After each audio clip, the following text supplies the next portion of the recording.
இலங்கையில் தடை செய்யப்பட்ட அமைப்புகளை பட்டியலிட்டு அதிவிசேட வர்த்தமானி அறிவித்தல் ஒன்று வெளியிடப்பட்டுள்ளது. தமிழீழ விடுதலை புலிகள் அமைப்பு உள்ளிட்ட 15 அமைப்புகளின் பட்டியலோடு இந்த அறிவித்தல் வெளியாகியுள்ளது. பாதுகாப்பு அமைச்சின் செயலாளர் சம்பத் துயக்கொண்டாவினால் இந்த அறிவித்தல் வெளியிடப்பட்டுள்ளது. வெளிநாடுகளில் செயற்படுகின்ற தமிழீழ விடுதலை புலிகள் அமைப்புடன் தொடர்புடைய குழுக்களிடமிருந்து பெறப்படுகின்ற உதவியுடன் அந்த அமைப்பை மீளுருவாக்குவதற்கான எத்தனிப்புகள் அவதானிக்கப்பட்டுள்ளதாக அந்த அறிவித்தலில் சுட்டிக்காட்டப்பட்டுள்ளது. பயங்கரவாதத்துடன் தொடர்புபட்ட செயற்பாடுகள் மற்றும் பயங்கரவாதத்திற்கு நிதியளித்த குற்றச்சாட்டில் இந்த அமைப்புகளை தடை செய்துள்ளதாக வர்த்தமானி தெரிவிக்கிறது.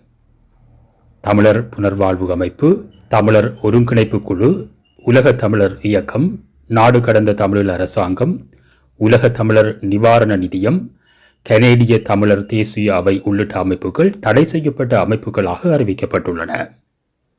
அத்துடன் தமிழ் இளைஞர் அமைப்பு, எக்ஸியு என்று அறியப்படுகிற தலைமையக குழு, தேசிய தௌஹீத் ஜமாத் அமைப்பு, ஜமாதே மிலாதே இப்ராஹிம் அமைப்பு, விலையாத் அல் சைலானி, டருல் ஆதிர் அத்பவியா, இலங்கை இஸ்லாமிய மாணவர் ஒன்றியம் ஆகியனவும் இந்த பட்டியலில் உள்ளடங்குகின்றன.